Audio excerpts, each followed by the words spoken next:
Assalamualaikum warahmatullahi wabarakatuh. Perkenalkan, nama saya Siti Wahyuni Komariah dengan NIM 2006003110020. Di sini saya akan menjelaskan mengenai pemanfaatan sampah menjadi bahan bakar pengganti batu bara.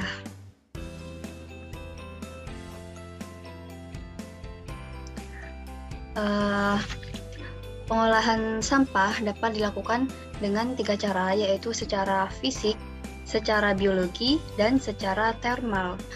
Secara fisik dapat dilakukan dengan metode RDF, metode compacting, shredding, pulping, granulating, dan roll crushing. Kemudian secara biologi dapat dilakukan dengan metode anaerobic digestion, composting, dan landfill gas. Kemudian secara termal dapat dilakukan dengan menggunakan metode insenerasi, pirolisis, dan gasifikasi. Nah, yang akan saya bahas lebih lanjut di sini adalah mengenai metode RDF. Karena pengolahan sampah yang dapat digunakan untuk bahan bakar pengganti batu bara adalah dengan menggunakan metode RDF.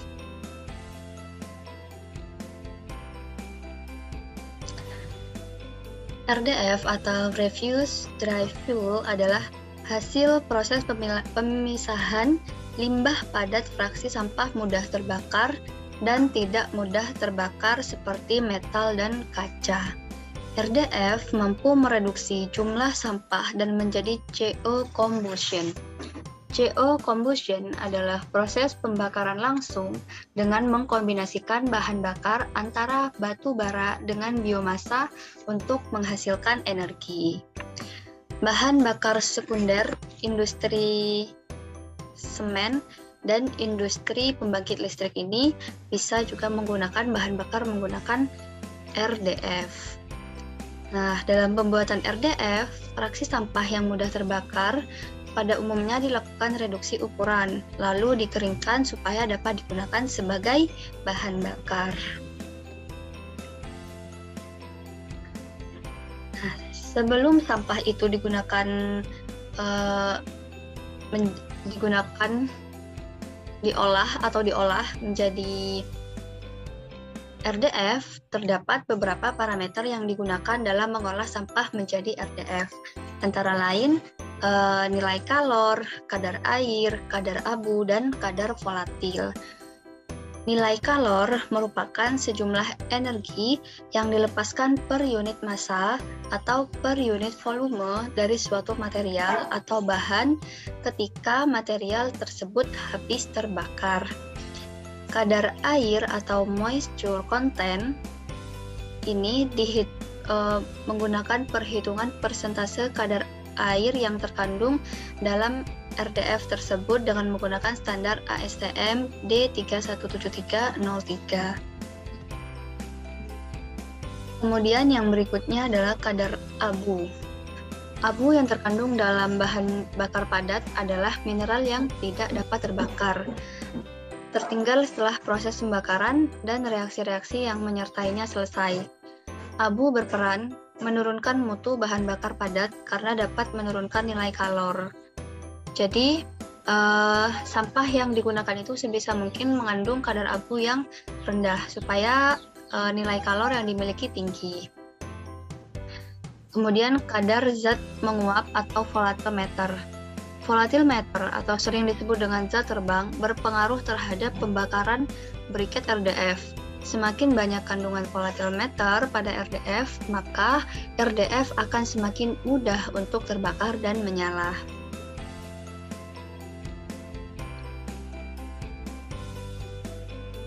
Berikut ini adalah skema pengolahan sampah menjadi RDF. Yang pertama di sini ada sampah.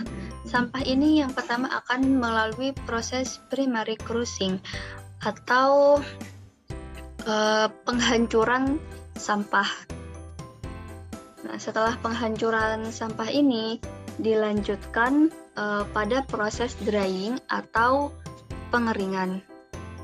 Fungsi dari proses drying ini untuk meningkatkan nilai kalor sekaligus mengurangi massa. Setelah proses pengeringan dilanjutkan pada proses classifying.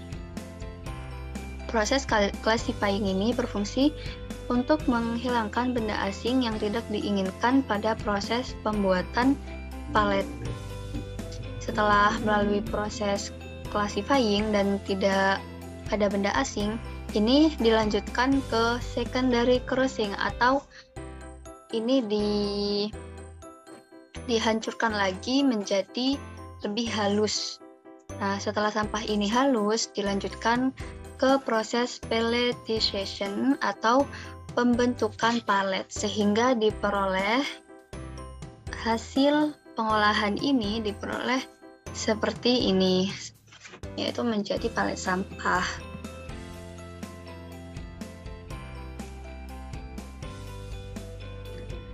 Nah, ini adalah gambar hasil dari proses RDF yang dapat digunakan sebagai pengganti bahan bakar batu bara. Setelah proses ini juga, setelah proses tadi, palet ini akan melalui beberapa pengujian. Yang pertama ada uji kadar air, uji kadar abu, uji nilai kalor, uji laboratorium, dan uji nilai kalor sampah.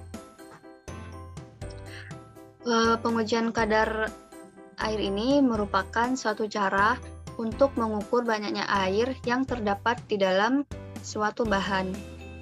Kadar air pada sampel briket ini ditentukan dengan metode penjemuran di bawah sinar matahari. Setelah proses pencetakan, sampel ditimbang dengan timbangan digital, kemudian dijemur dengan timbangan digital. Kemudian dijemur di bawah terik matahari selama 5 hari. Setelah itu, sampel disimpan di dalam wadah yang diletakkan di ruangan yang tidak terkena cahaya matahari. Setelah uji kadar air, kemudian uji kadar abu. Kadar abu merupakan residu anorganik yang terdapat dalam suatu bahan. Pengukuran kadar abu dalam proses pembakaran pada briket dilakukan dengan membakar briket sampai habis terbakar. Setelah itu, abu sisa pembakaran diambil kemudian ditimbang. Kemudian yang berikutnya adalah uji nilai kalor. Pengujian nilai kalor briket RDF dilakukan dengan menggunakan pengujian laboratorium yang menggunakan bom kalorimeter dan perhitungan teoritis nilai kalor sampah dari data statistik yang telah diperoleh dari penelitian sebelumnya. Yang selanjutnya adalah pengujian laboratorium. Pengujian ini dilakukan dengan menggunakan 5 sampel briket RDF dengan mengambil kurang lebih 1 gram dari berat masing-masing sampel. Setelah itu, perhitungan nilai kalor sampah. Perhitungan nilai kalor sampah secara keseluruhan dilakukan dengan perhitungan komposisi fisik sampah dikalikan dengan data nilai kalor yang tersedia dari percobaan sebelumnya. Pada perhitungan nilai kalor ini digunakan rumus perhitungan Higher-Hitty Value atau HHV. Nah, di Indonesia sendiri ini, pembuatan RDF ini sedang gencar dilakukan.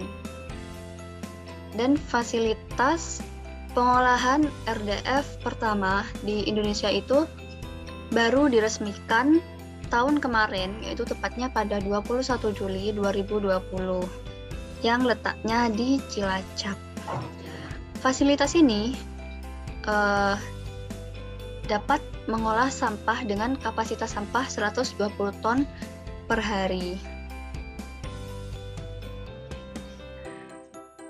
Dan pada tahun ini, pada tahun 2021, pemerintah itu merencanakan dibuat 10 tempat pengolahan sampah terpadu berbasis RDF.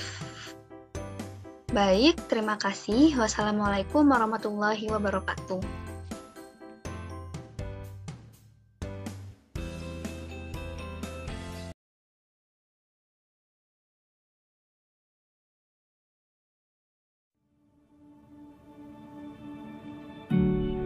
Kabupaten Cilacap, sebuah wilayah pesisir selatan Provinsi Jawa Tengah dengan luas wilayah 3,25 juta meter persegi dan jumlah penduduk mendekati 2 juta orang. Perkembangan Cilacap didukung oleh industri strategis seperti kilang minyak, semen, dan pembangkit listrik serta industri lainnya membuat Cilacap menjadi kawasan penting di Jawa Tengah dengan profil investasi beragam. Persampahan menjadi salah satu permasalahan yang saat ini dihadapi oleh Kabupaten Cilacap. 4 TPA yang tersebar di wilayah Tritihlor, Sidareja, Binangun, dan Majenang masih belum dapat menampung seluruh sampah dengan baik. Penanganan sampah saat ini masih bertumpu pada solusi metode lahan uruk saniter. Metode ini membutuhkan lahan baru yang luas dan investasi yang tidak sedikit. Metode ini juga terkadang menyisakan masalah berupa potensi kontaminasi air tanah dengan air lindi dan bau, sehingga dapat menimbulkan penolakan masyarakat. Pemerintah Kabupaten Cilacap dan pihak-pihak terkait pada akhir tahun 2013 berusaha untuk mencari solusi baru yang inovatif dan berkelanjutan untuk menyelesaikan masalah persampahan dengan mengurangi penimbunan sampah di TPA. Opsi yang tersedia antara lain adalah pengolahan sampah secara fisik, kimia, biologi, termal, dan mengubah sampah menjadi refuse derived fuel atau RDF.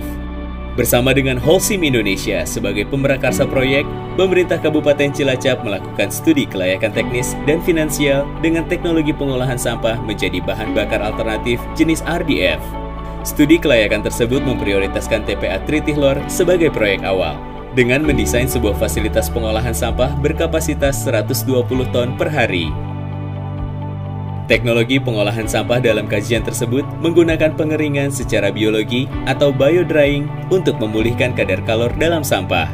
Jumlah fraksi organik dalam sampah cukup besar yang menyebabkan kadar air mencapai 65%, sehingga dibutuhkan teknologi yang efektif untuk mengurangi kadar air menjadi di bawah 25%. Proses pengeringan sampah ini dinilai efisien dari sisi penggunaan energi karena menggunakan bakteri yang hidup di dalam fraksi organik tersebut.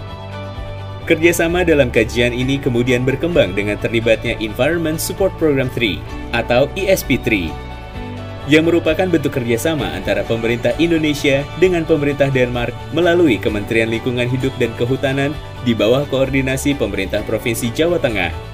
Dukungan pun bertambah dengan terlibatnya Kementerian Pekerjaan Umum dan Perumahan Rakyat yang menilai bahwa proyek ini dapat membantu mengurangi jumlah penimbunan sampah di TPA secara signifikan.